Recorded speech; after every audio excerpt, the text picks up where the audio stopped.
કાલનો પ્રશ્ન અહીંથી ફરીથી ફોટો ઇલેક્ટ્રિક પ્રવાહ પર વિદ્યુત દબાણની અસર સમજાવો. વિદ્યુત દબાણનું બીજું નામ છે વિદ્યુત સ્થિતિમાન, બરાબર, જેને આપણે વોલ્ટેજ કહીએ છીએ. એટલે વોલ્ટેજની કઈ અસર પડે છે એના માટેની અહીંયા વાત છે. ઓકે, કાલે આપણે કંઈક આવું સમજાતા કે પેલી જે સપાટી જે છે જેના ઉપર આપણે પ્રકાશ આપાત કરીએ છીએ એ સપાટીને કઈ સપાટી કહેવામાં આવે છે? ફોટોસંવેદી સી. ઓકે, એટલે આ સી સપાટી છે, ફોટોસંવેદી. અને આ સામેની જે પ્લેટ છે એને આપણે કેપિટલ એ કહીએ. ચાલો, હવે એક વાત એવી હતી કે જેમ જેમ ઇલેક્ટ્રોન જશે એમ સામેની પ્લેટ કેવી બનતી જશે? ઋણ બનતી જશે. ઓકે, અને જેમ જેમ આમાંથી ઇલેક્ટ્રોન બહાર નીકળશે એમ આ પ્લેટ બનતી જશે ધન.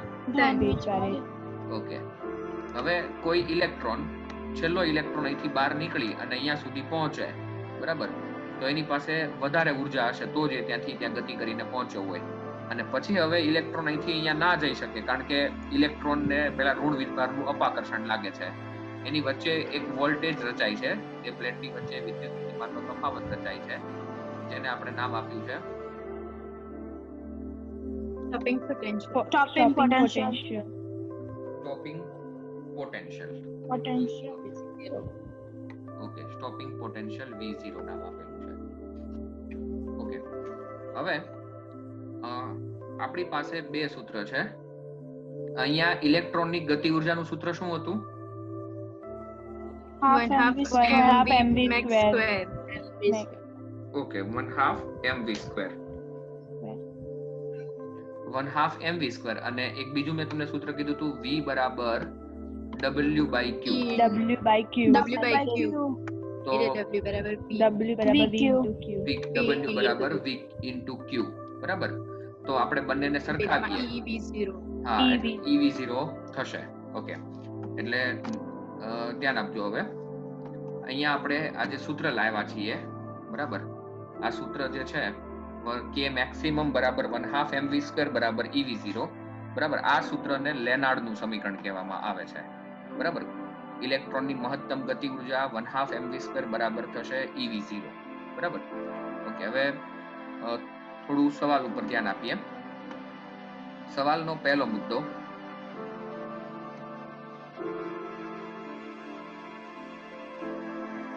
ફોટો ઇલેક્ટ્રિક અસરના પ્રયોગમાં, પહેલો મુદ્દો, ફોટો ઇલેક્ટ્રિક અસરના પ્રયોગમાં ઉત્સર્જક સપાટી જે સી છે એની સાપેક્ષે કલેક્ટર એ ને ધન સ્થિતિમાને રાખવામાં આવે છે, બરાબર. એટલે કઈ સપાટીને ધન સ્થિતિમાને રાખવાની છે તમારે? બરાબર. સપાટી સી ની સાપેક્ષે કેપિટલ એ સપાટી છે એને ધન સ્થિતિમાને રાખવાની છે. અને ધન સ્થિતિમાને રાખી અને વિદ્યુત સ્થિતિમાન વધારવામાં આવે તો ફોટો ઇલેક્ટ્રિક પ્રવાહનું મૂલ્ય વધે છે. ઓકે, એવું કેમ થાય? તમે એ સપાટીને ધન રાખો તો કેમ ફોટો ઇલેક્ટ્રિક પ્રવાહ તમને વધારે મળે? ઇલેક્ટ્રોન વધુ વધારે આકર્ષાય. અને જો તમે ઋણ રાખશો ને તો પ્રવાહનું મૂલ્ય ઓછું મળશે તમને, બરાબર. ઓકે, હવે બીજો મુદ્દો,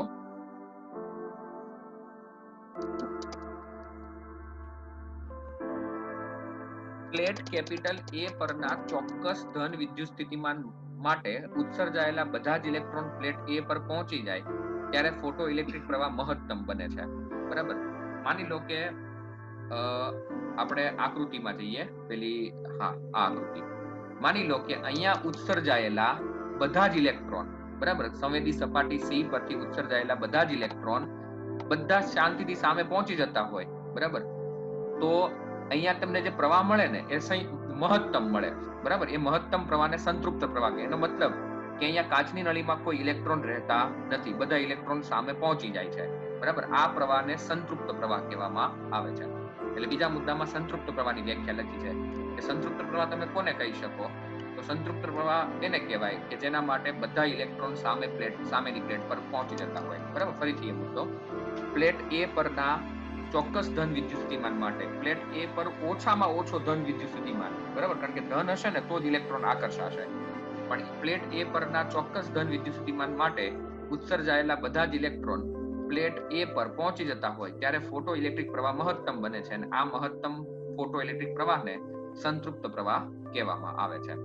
ઓકે, હવે ત્રીજો મુદ્દો એનો સવાલનો. ચાલો, હવે અહીંયા ત્રીજા મુદ્દામાં એવું કીધેલું છે કે ઉત્સર્જાયેલા ઇલેક્ટ્રોન ધીમે ધીમે કલેક્ટર સુધી પહોંચે છે. બરાબર, ઉત્સર્જાયેલા જે ઇલેક્ટ્રોન છે એ ધીમે ધીમે કલેક્ટર કેપિટલ એ પ્લેટ છે એના પર પહોંચે છે. પરિણામે ફોટો ઇલેક્ટ્રિક પ્રવાહમાં ઘટાડો નોંધાય છે. બરાબર, જેમ જેમ ઇલેક્ટ્રોન ત્યાં જતા જાય એમ ત્યાં કયો વિદ્યુતભાર વધતો જાય? ઋણ વિદ્યુતભાર વધતો જાય. બરાબર, વધતો જાય. ઓકે, પરિણામે ઋણ વિદ્યુત સ્થિતિમાને પ્લેટ એ આવે છે અને ફોટો ઇલેક્ટ્રિક પ્રવાહનું મૂલ્ય શૂન્ય થઈ જાય છે. એક સમય એવો આવે છે કે કોઈ ઇલેક્ટ્રોન ત્યાં જઈ જ નથી શકતા. બરાબર, ત્યારે ઉત્સર્જક પ્લેટ સી અને કલેક્ટર પ્લેટ એ વચ્ચેનો જે વિદ્યુત સ્થિતિમાનનો તફાવત રચાય એને આપણે સ્ટોપિંગ પોટેન્શિયલ કહીએ છીએ, જેનું બીજું નામ છે કટિંગ વોલ્ટેજ. બરાબર, ત્રીજા મુદ્દામાં તમને સ્ટોપિંગ પોટેન્શિયલની વ્યાખ્યા આપેલી છે. સ્ટોપિંગ પોટેન્શિયલની વ્યાખ્યા એવી છે કે ઉત્સર્જાયેલા ઇલેક્ટ્રોન જેમ જેમ સામેની પ્લેટ પર પહોંચે, બરાબર, એમ એમ તેનું અપાકર્ષણના કારણે ફોટો ઇલેક્ટ્રિક પ્રવાહમાં ઘટાડો નોંધાય છે. બરાબર, અને હવે જેમ જેમ ઘટાડો થતો જાય એમ એક સમય એવો આવે કે કોઈ પણ ઇલેક્ટ્રોન સામેની પ્લેટ પર જઈ જ ના શકે. બરાબર, એટલે ફોટો ઇલેક્ટ્રિક પ્રવાહનું મૂલ્ય શૂન્ય બને. ત્યારે બંને પ્લેટ, ઉત્સર્જક પ્લેટ અને કલેક્ટર પ્લેટ વચ્ચેનો જે વિદ્યુત સ્થિતિમાનનો તફાવત રચાય, બરાબર, એને આપણે સ્ટોપિંગ પોટેન્શિયલ અથવા એનું બીજું નામ છે કટ-ઇન વોલ્ટેજ કહીશું. એની સંજ્ઞા શું રહેશે?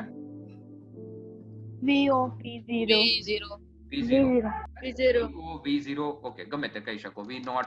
ઓકે, હવે નેક્સ્ટ, જ્યારે આ વોલ્ટેજ દરમિયાન ઉત્સર્જન પ્લેટનો છેલ્લો ઇલેક્ટ્રોન એ તરફ જાય, બરાબર, એની પાસે મહત્તમ ગતિ ઉર્જા હશે. એટલે આ વોલ્ટેજ દરમિયાન જે પ્લેટ ઉત્સર્જક પ્લેટ સી છે એનો છેલ્લો ઇલેક્ટ્રોન જે પ્લેટ એ તરફ ગયો હોય તેની મહત્તમ ગતિ ઉર્જાનું સૂત્ર છે કે મેક્સિમમ બરાબર 1/2 mv² બરાબર ev0. ઓકે, હવે પ્રયોગ કરવામાં આવ્યો. બરાબર, આપણો આ સવાલ જે છે એ જુદા જુદા વોલ્ટેજ માટેનો સવાલ હતો. તો જુદી જુદી તીવ્રતા માટે સમાન સ્ટોપિંગ પોટેન્શિયલ ધરાવતી ધાતુ માટે આ આલેખ દોરવામાં આવે તો આલેખ પરથી કહી શકાય કે પ્રકાશની તીવ્રતા જેમ વધારે એમ ફોટો ઇલેક્ટ્રિક પ્રવાહ વધારે. કારણ કે કાલે જ આપણે ભણી ગયા કે જેમ તીવ્રતા વધે, તીવ્રતા વધે એમ ફોટો ઇલેક્ટ્રિક પ્રવાહ પણ વધે. બંને એકબીજાના સમપ્રમાણમાં હોય. કાલે એનો આલેખ કેવો મળ્યો તો ફોટો ઇલેક્ટ્રિક પ્રવાહ ઓકે, આપણને આલેખ કાલે આવો સુરેખ મળ્યો હતો.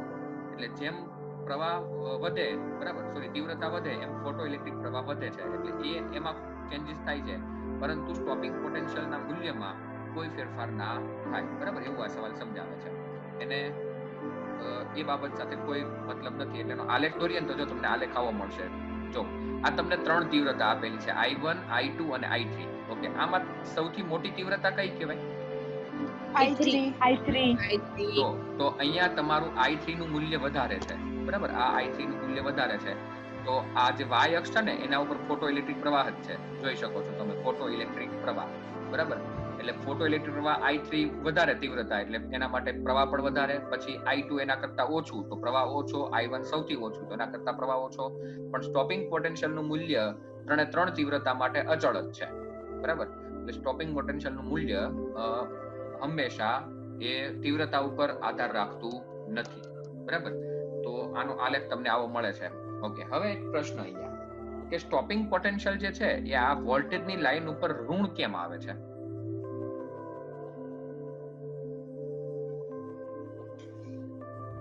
એનું કોઈ રીઝન ખરું? મારો પ્રશ્ન ફરીથી હું કહું છું.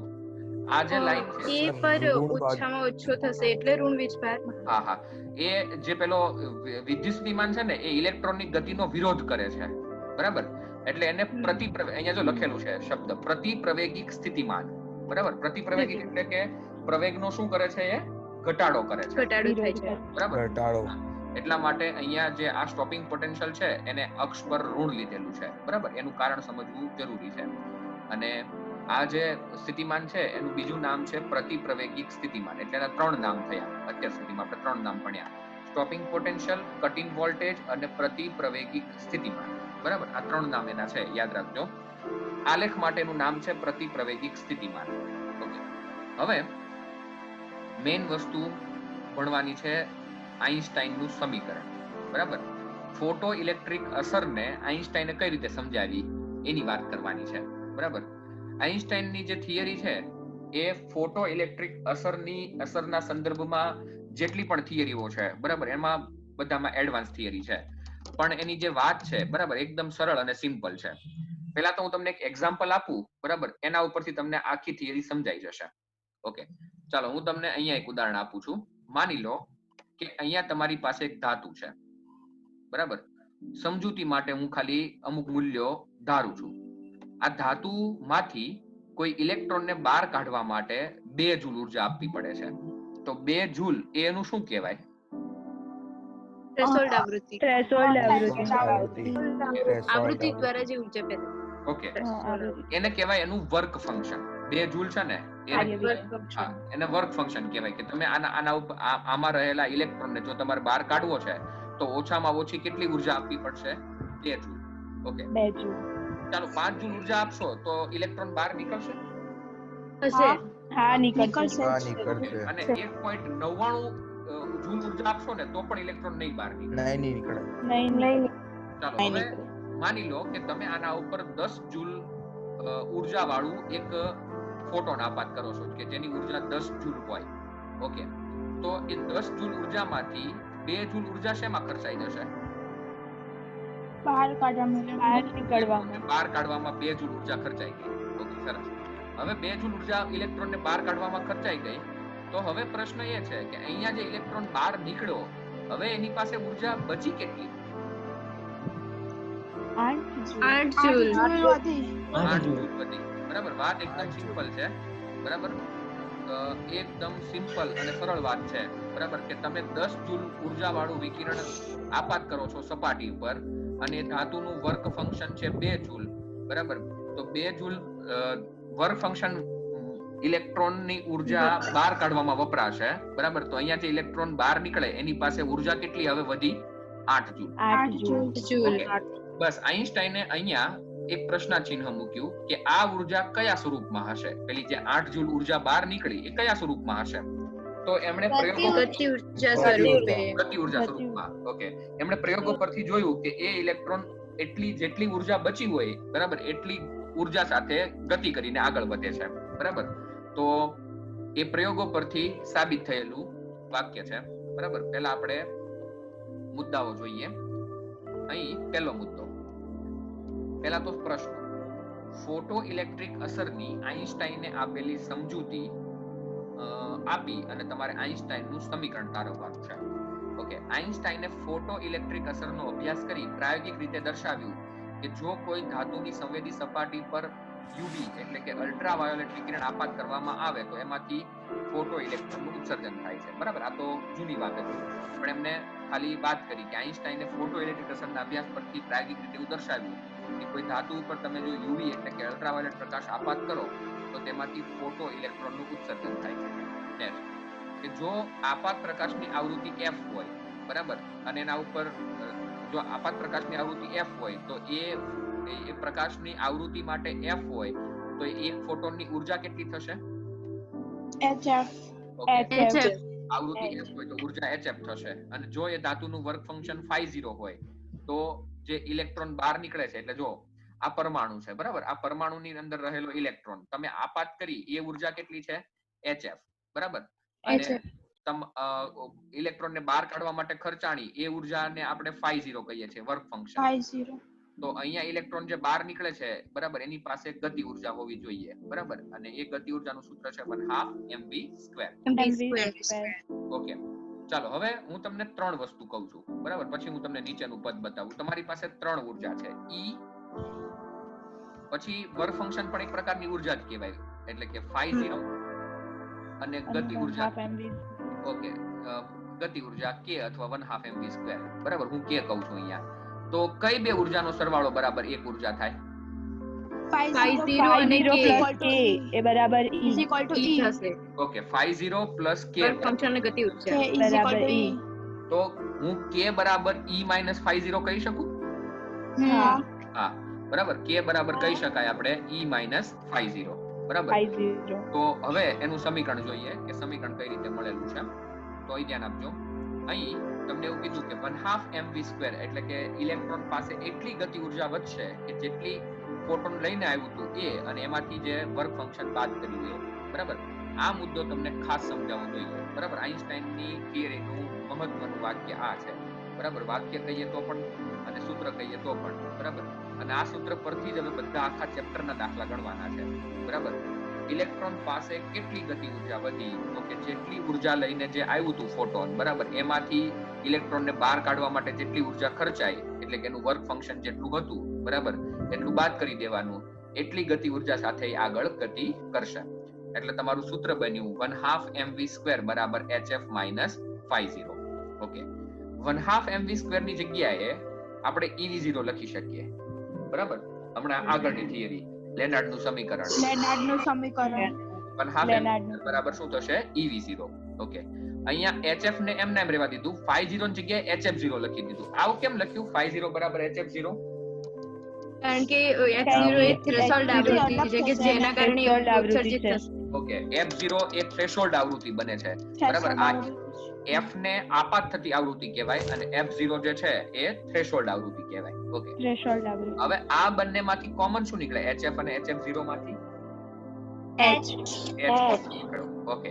અને આ જે ev0 છે ને એમાંથી e છેદમાં જતું રહે છે. તો v0 તમારું સૂત્ર બન્યું v0 બરાબર h/e f - f0. બરાબર. ઓકે. ફરીથી 1/2 mv² બરાબર બને છે hf - phi0. બરાબર. 1/2 mv² ની જગ્યાએ લખ્યું ev0 બરાબર hf - hf0. ઓકે. આમાંથી h કોમન. બરાબર. ev0 બરાબર h કોમન f - f0. બરાબર. e છેદમાં જશે તો v0 બરાબર h/e f - f0. Okay. v0 બરાબર h/e. બરાબર. અહીંયા f ની જગ્યાએ લખ્યું c/λ. ઓકે. f ની જગ્યાએ શું લખ્યું? c/λ માઈનસ અને f0 ની જગ્યાએ શું લખ્યું? c/λ. Okay. c/λ not. Okay. હવે આ લેમ્ડા ને કહેવાય આપાત પ્રકાશની તરંગ લંબાઈ. બરાબર. ફરીથી લેમ્ડા ને કહેવામાં આવે આપાત પ્રકાશની તરંગ લંબાઈ અને λ0 ને કહેવાય થ્રેશોલ્ડ તરંગ લંબાઈ. જેમાં થ્રેશોલ્ડ આવૃત્તિ છે એમ આને શું કહેવાય? થ્રેશોલ્ડ તરંગ લંબાઈ. λ0 નું નામ છે થ્રેશોલ્ડ તરંગ લંબાઈ. ઓકે. ચાલો હવે આ પદમાંથી શું કોમન નીકળે? હવે c કોમન નીકળે છે. બરાબર. તો c કોમન નીકળે તો તમારું સૂત્ર આવું થશે v0 બરાબર hc/e 1/λ - 1/λ0. બરાબર. એટલે તમારું આ પદ બન્યું કે v0 બરાબર hc/e 1/λ - 1/λ0. ઓકે. હવે મારે તમને ખાલી આ પદ વિશે વાત કરવી છે. બરાબર. એ જે સ્ટેપ વિશે વાત કરવી છે એને હું એક બોક્સની અંદર મૂકી દઉં છું. આ એક ઇક્વેશન છે v0 બરાબર h/e બરાબર કૌંસમાં f - f0. ઓકે. ચાલો. આ સમીકરણ તમને કોઈ મેથેમેટિકલ ઇક્વેશન જેવું લાગે છે?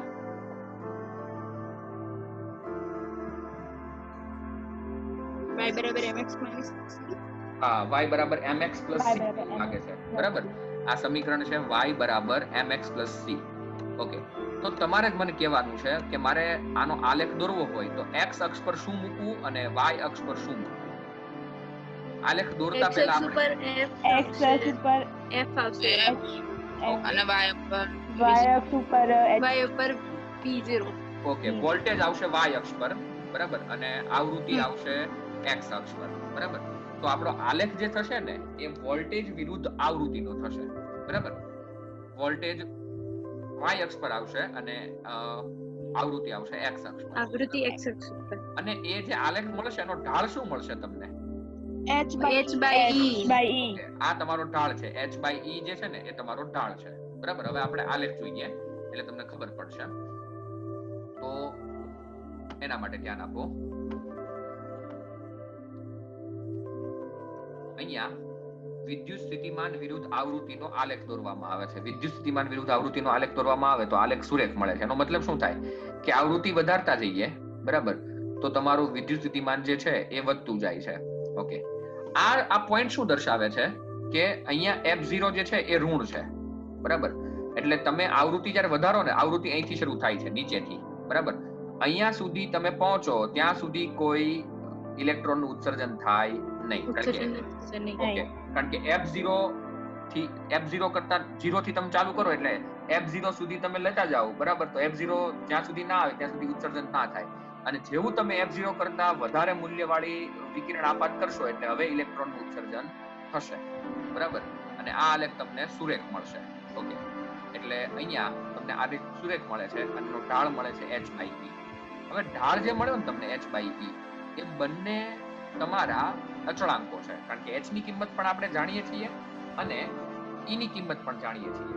ઓકે, એટલે અહીંયા તમને તમારા 4-5 પ્રશ્નો બન્યા બીજા નવા. ઓકે, ચાલો ઢાળની કિંમત શોધવી હોય તો h ની કિંમત છે 6.626, બરાબર, ગુણ્યા 10⁻34 ઘાત, અને ઇલેક્ટ્રોનનો વીજભાર છે 1.6 ગુણ્યા 10⁻19 ઘાત. એટલે કરો તો કેલ્સીમાં 6.626 ભાગ્યા 1.6 4.14. ઓકે, ચાલો ચાલો હું લખી જ દઉં છું અહીંયા 4.14, બરાબર. ચાલો હવે ઘાતની વાત કરીએ તો -15.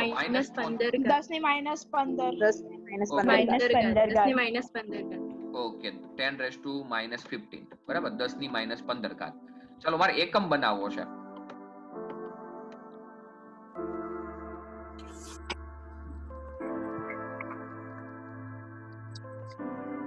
Joule per second into coulomb, sir. Joule per second into coulomb. નહીં, જૂલ પર સેકન્ડ નહીં, જૂલ ઇન્ટુ સેકન્ડ. Into હા, joule into second. પ્લાન્ક અચળાંકનું joule into second. હા, પ્લાન્ક અચળાંક માટે. Okay, joule joule into second પર કુલમ, બરાબર. ઓકે, એટલે આનો એકમ મહત્વનો છે. આઇન્સ્ટાઈનના આલેખનો ઢાળ જે મળ્યો ને, બરાબર, એ આલેખનો ઢાળ જે મળ્યો એનો એકમ બન્યો, બરાબર. એકમ ખાસ ધ્યાન આપજો, તમને મૂલ્ય તો આવડી જશે. જૂલ ઇન્ટુ સેકન્ડ પર કુલમ, બરાબર.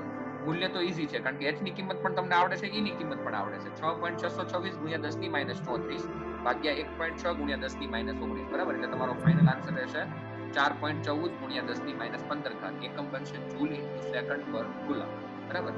ચાલો આના પરથી પારિમાણિક સૂત્ર બનાવી શકાય. પારિમાણિક સૂત્ર પણ આપણે બનાવવું છે. ચાલો જૂલનું બનશે m1L2T-2. ઓકે, ચાલો સેકન્ડ બાજુમાં છે ને એટલે આપણે T-2 ના કહેવાય, T-1 કહેવાય. T-1. તો ફરીથી બોલું છું, m1L2T-1 ઉપરનું આવું બન્યું, બરાબર. પછી કુલમ જે છે ને, કુલમ એના IT કહેવાય, બરાબર.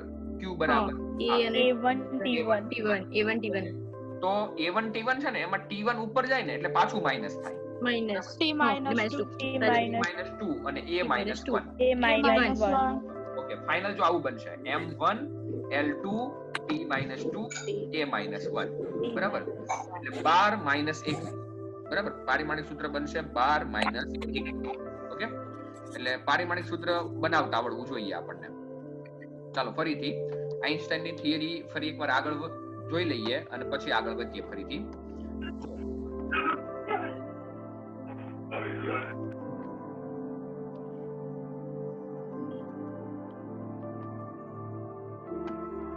અહીંયા સવાલમાં એવું કીધું છે કે ફોટો ઇલેક્ટ્રિક અસરની આઇન્સ્ટાઈનને આપેલી સમજૂતી આપી આઇન્સ્ટાઈનનું સમીકરણ મેળવો. ઓકે, આઇન્સ્ટાઈને ફોટો ઇલેક્ટ્રિક અસરનો અભ્યાસ કરી, બરાબર, અને પ્રાયોગિક રીતે દર્શાવ્યું કે જો કોઈ ધાતુની સંવેદી સપાટી પર અલ્ટ્રાવાયોલેટ વિકિરણ આપાત કરવામાં આવે તો તેમાંથી ઇલેક્ટ્રોનનું ઉત્સર્જન થાય છે, બરાબર. અને આ જે ઇલેક્ટ્રોનનું ઉત્સર્જન થાય છે, બરાબર, એના માટે જો આપાત પ્રકાશની આવૃત્તિ સ્મોલ f હોય તો એના એક ફોટોનની ઉર્જા થશે hf. ઓકે, જો આ ધાતુનું વર્ક ફંક્શન φ0 હોય તો એની ગતિ ઉર્જા થશે 1/2 mv² બરાબર hf - φ0. ઓકે, ev0 બરાબર 1/2 mv² ને લખાશે ev0 બરાબર hf, અહીંયા લખ્યું hf0, બરાબર. h કોમન, અહીંયાથી e છેદમાં આવશે એટલે h/e f - f0. ઓકે, તો v0 બરાબર બનશે h/e, બરાબર. f ની જગ્યાએ લખ્યું c/λ - c/λ0, બરાબર. તો તમારું ફાઇનલ ઇક્વેશન બનશે v0 બરાબર hc/e 1/λ - 1/λ0, બરાબર. v0 વિરુદ્ધ f નો આલેખ દોરવામાં આવે તો એનો ઢાળ મળશે તમને h/e અને આલેખ સુરેખ મળશે. ઓકે, આ જે તમને મળ્યું ને આટલો જે ભાગ એને અંતઃછેદ કહેવાય, બરાબર. આટલો જે ભાગ મળ્યો ને જે માઇનસમાં F0 બરાબર, એને કહેવાશે અંતઃછેદ. ઓકે,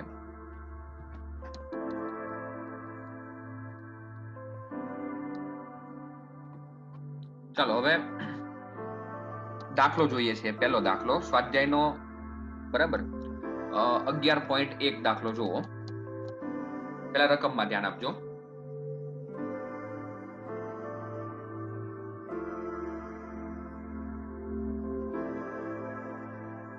પેજ નંબર કેટલા છે? 407.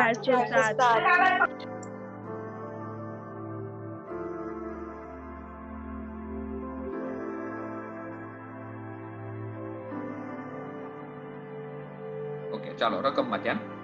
તમને સ્ટોપિંગ પોટેન્શિયલ કેટલું આપેલું છે? 30 કિલોવોલ્ટ. 30 કિલોવોટ. ઓકે, 30 કિલોવોલ્ટ ને કિલો એટલે કેટલા થશે? 10 ની 3 ઘાત બરાબર. 30,000. એટલે થશે 30,000. એટલે આપણે એને કહી શકીએ 3 ગુણ્યા 10 ની 4 ઘાત વોલ્ટ. 4 ઘાત.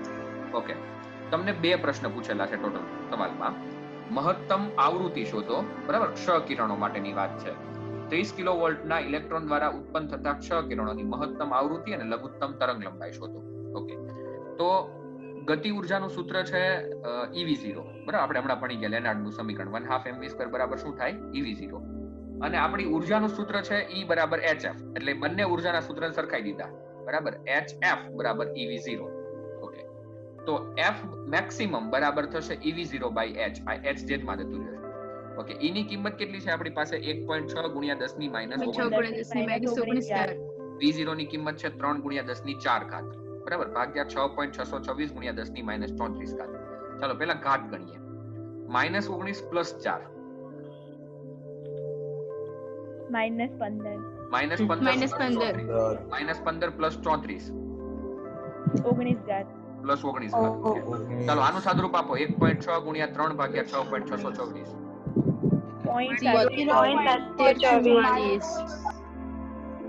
ઓકે, કેટલા આવે છે? પોઈન્ટ 72 ગુણ્યા 10 ની 19 ઘાત બરાબર. એટલે 7.24 ગુણ્યા 10 ની 18 ઘાત હર્ટ્ઝ બરાબર. આ તમને મેક્સિમમ આવૃત્તિ મળી બરાબર. ચાલો હવે લઘુત્તમ તરંગ લંબાઈ શોધવી છે બરાબર. તો આનું સૂત્ર જે છે ને લેમ્બડા F બરાબર C બાય લેમ્બડા, તો લેમ્બડા બરાબર થશે C બાય F. ઓકે, હવે અહીંયા F મેક્સિમમ હોય ને તો લેમ્બડા મિનિમમ જ હોય, કારણ કે આ બંને એકબીજાના વ્યસ્ત પ્રમાણમાં છે. વ્યસ્ત પ્રમાણમાં છે. તો લઘુત્તમ તરંગ લંબાઈ લેમ્બડા મિનિમમ બરાબર થશે C બાય F મેક્સિમમ બરાબર. C ની કિંમત છે 3 ગુણ્યા 10 ની 8 ઘાત અને F ની કિંમત છે 7.24 ગુણ્યા 10 ની 18 ઘાત. ઓકે, એટલે આનું સાદુરૂપ થાય છે 0.414 બરાબર. થાય છે ને? જુઓ તો. હા સર, થાય છે. અને અહીંયા 10 ની 8 ઘાત પ્રકાશના વેગનો અને નીચે 10 ની 18 ઘાત એટલે 10 ની -10 ઘાત થશે બરાબર. તમે ટૂંકમાં 0.414 એંગસ્ટ્રોમ પણ કહી શકો બરાબર. એટલે લઘુત્તમ તરંગ લંબાઈ તમને મળશે 0.414 એંગસ્ટ્રોમ. ઓકે, અને મહત્તમ આવૃત્તિ મળે છે 7.24 ગુણ્યા 10 ની 18 ઘાત હર્ટ્ઝ. ઓકે, આગળ વધીએ.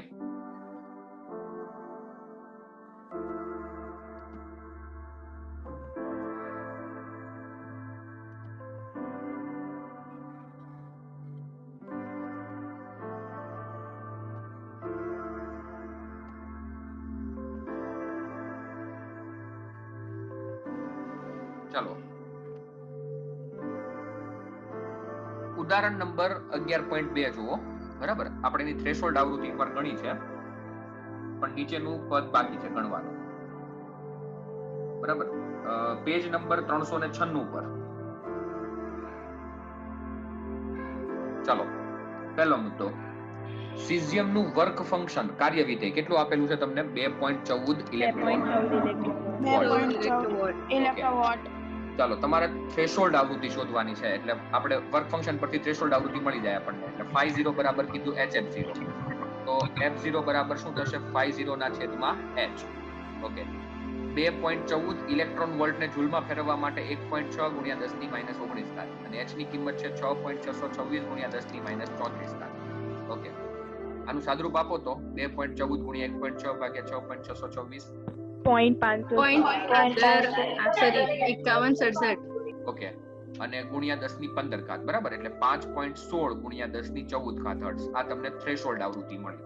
ઓકે, હવે તમને રકમમાં એવું કીધું છે કે જો સ્ટોપિંગ પોટેન્શિયલ 0.60 વોલ્ટ હોય, બરાબર, અને ફોટો ઇલેક્ટ્રિક પ્રવાહ શૂન્ય મળતો હોય તો તમારે તરંગ લંબાઈ આપાત પ્રકાશની શોધવાની છે.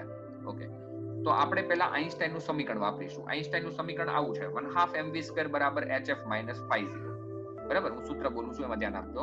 1/2 mv² બરાબર શું થાય? hf - phi0. તો 1/2 mv² ની જગ્યાએ શું લખાય? EV0. EV0 બરાબર hf - phi0. બરાબર, તો hf બરાબર શું લખાશે? EV0 plus phi0. Okay, minus પેલી બાજુ ગયું એટલે પ્લસ થઈ ગયું. બરાબર, ચલો હવે આગળ ધ્યાન આપો. પેલું hf હતું એને આપણે લખ્યું hc/λ. બરાબર, em ના એમ, અને v0 ની કિંમત હતી 0.6 વોલ્ટ. બરાબર, અને વર્ક ફંક્શન કેટલું હતું? 2.14 ઇલેક્ટ્રોન વોલ્ટ. 2.14. ઓકે, તો આને 0.6 ઇલેક્ટ્રોન વોલ્ટ કહેવાય. બરાબર, 0.6 વોલ્ટ ઇન્ટુ E એટલે 0.6 electron volt plus 2.14 electron volt એટલે 2.14 અને 0.6 એટલે કેટલું થશે? 2.74. ચાલો, આ ઇલેક્ટ્રોન વોલ્ટમાં છે, બરાબર, અને આ જૂલમાં છે. બરાબર, તો આપણે આને આજે ઇલેક્ટ્રોન વોલ્ટમાં ફેરવવા માટે કાં તો અહીંયા 1.6 ગુણ્યા 10 ની -19 ઘાત કરવી પડે, અથવા તો છેદમાં આ જે E છે એને છેદમાં અહીંયા ભાગવું પડે. બરાબર, જે તમને ગમે તે. ઓકે, લેમડાને કરતા બનાવો તો લેમડા બરાબર થશે અહીંયા લેમડા ઉપર આવશે 2.74, E જે છે એ નીચે આવશે. બરાબર, HC ની જોડે કિંમત કેટલી છે? 19.26. બરાબર, 2.74 ગુણ્યા 1.6 ગુણ્યા 10 ની -19 ઘાત. ઓકે, આનું સાદુરૂપ આપો તો.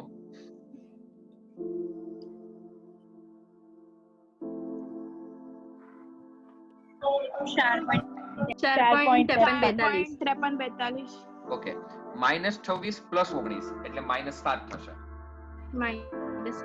ઓકે, તો 453 કહીએ તો 453 ગુણ્યા થશે 10 ની -9 ઘાત. બરાબર, એટલે આનો જવાબ આવશે 453. જો આ 2 પોઈન્ટ કસાડ દઈએ ને તો 453 ગુણ્યા 10 ની -9 ઘાત. બરાબર, એટલે 453 નેનોમીટર.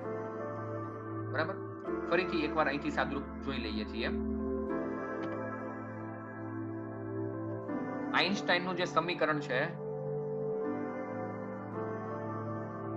બરાબર, એ આ રીતે લખ્યું આપણે કે EV0